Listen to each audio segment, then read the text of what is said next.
नमस्कार, मैं आशीष कुमार आज मौजूद हूँ नेपाल में। जी हाँ, नेपाल की सीमा के हम अंदर हैं। ये बीरगंज है जो कि यहाँ का अंतर्राष्ट्रीय बाजार है। पहले 100 रुपए की जो कीमत थी नेपाल में वो 160 रुपए थी। अब उसकी क्या कीमत है, विशेष जानकारी हम लेते हैं। हमारे बीच आलम जी मौजूद हैं। सबसे पहले आप अपने बारे में हमें बताएं। नमस्ते, मेरा नाम आलम हुआ। मैं ए न्यूज़ टेलीविज़न का मार्केटिंग चीफ हूँ और मैं बीरगंज ही रहता हूँ। बीरगंज का हमारा लोकल टेलीविज़न चैनल है। और जहाँ से बात है इंडियन करेंसी का, तो सरकार की तरफ से इसके बारे में कोई संदेश नहीं आया है, कोई नोटिस नहीं आया है। लेकिन बाज़ार में ये हल्ला है कि पहले नेपाली से इंडियन करेंसी ज़्यादा था महत्व, उसका ज़्यादा मतलब बाज़ार रेट था। अभी बाज़ार के रेट में नेपाली करेंसी बढ़ गया है। जैसे कहने का अर्थ ये है कि जो पहले भारत की 100 रुपए की जो कीमत थी, नेपाल में 160 रुपए थी। अभी वो क्या हो गई है? देखिए, अभी 1 से 50 में, 1 से 45 में चल रहा है।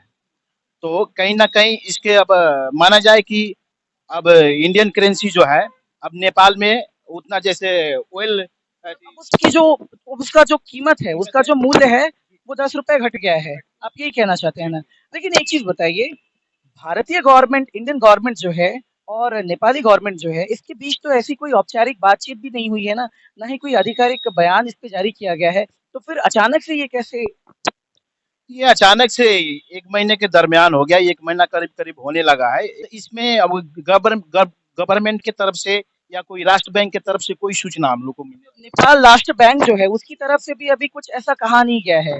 लेकिन जो व्यवसायी हैं, चूँकि ये अंतर्राष्ट्रीय बाज़ार है, व्यवसायी जो हैं, उन्होंने खुद की स्वेच्छा से ये किया है, ऐसा किया है, ऐसा ही है ना? मतलब आधिकारिक रूप से तो ऐसी कोई पुष्टि नहीं की गई है कि हाँ भाई, कीमत जो है भारतीय रुपए की, वो अब कम हो चुकी है नेपाल में। जी, ये जहाँ तक अभी हमको मालूम है, ऐसा तो कुछ नहीं है। तो बीरगंज अंतर्राष्ट्रीय बाजार में हम मौजूद हैं और ये एक होटल है छोटा-सा। हम यहाँ भी जानकारी लेते हैं कि भाई होटल्स वगैरह में कैसे क्या किया जा रहा है। नाम क्या हुआ आपका? सुरेश प्रताप सराफ। सुरेश जी। हाँ, आपका नाम क्या हुआ सर? जितेंद्र कुमार यादव। जितेंद्र जी। ये होटल तो आपकी है ना? हमारा है। तो यहाँ भारतीय आते हैं, बिहारी आते हैं, पूर्वी चंपारण सटे है, पश्चिम चंपारण सटे है। आते हैं। इंडियन करेंसी की जो कीमत यहाँ पे 100 रुपए की 160 जो दी जाती थी, अभी 10 रुपए कम कर दी गई है, वो भी यहाँ के स्थानीय लोगों के द्वारा।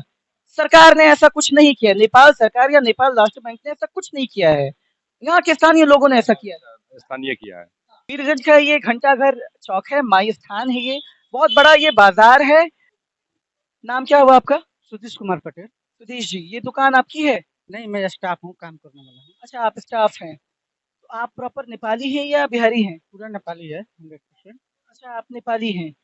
यहाँ पे मैं पूरे बाजार की बात कर रहा हूँ, ये घंटा घर है ना? घंटा घर का माई स्थान, हाँ? राजस्थान चौक है। तो यहाँ जितने भी दुकान हैं, बहुत दुकान यहाँ पे है, बहुत बड़ा ये मार्केट है।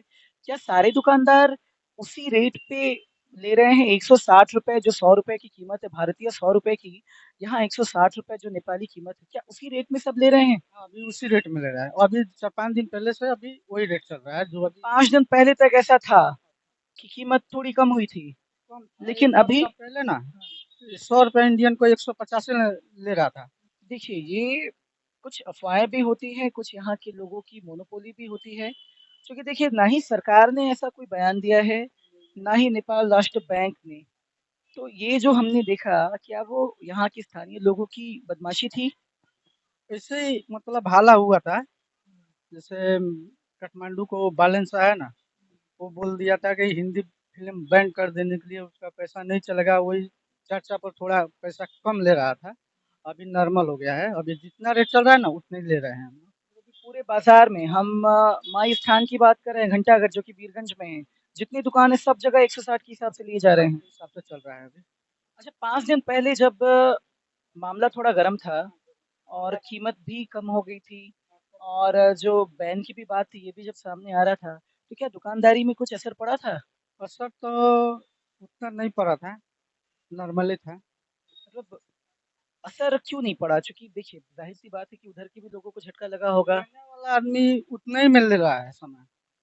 उस समय भी आप उतने में ही ले हाँ, रहे हम भी थे। ले रहे थे। जैसे हाला हुआ था, जैसा हिसाब से चल रहा था लोग हम भी चल रहे थे। अभी ठीक है, अभी उस समय तो कुछ फ़र्क पड़ा होगा ना आपकी दुकानदारी पे?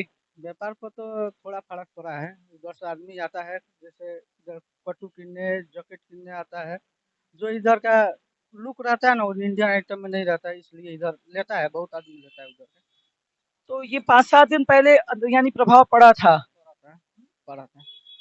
अभी सब सामान्य है। अभी सामान्य है, साधारण नॉर्मल हो गया है। मतलब पूरे बाज़ार पे ही प्रभाव पड़ा होगा? हाँ, पूरा बाज़ार में प्रभाव पड़ा था थोड़ा। अभी सब कुछ सामान्य है। तो देखिए यहाँ पे सारी चीज़ें निकल के आ रही हैं। ये एक अफ़वाह के जैसा ही है। कुछ लोग ऐसे भी हैं जो ₹160 कीमत नहीं लगा रहे हैं भारतीय ₹100 की, बल्कि सिर्फ़ ₹150 लगा रहे हैं। तो ये उनकी खुद की बदमाशी है।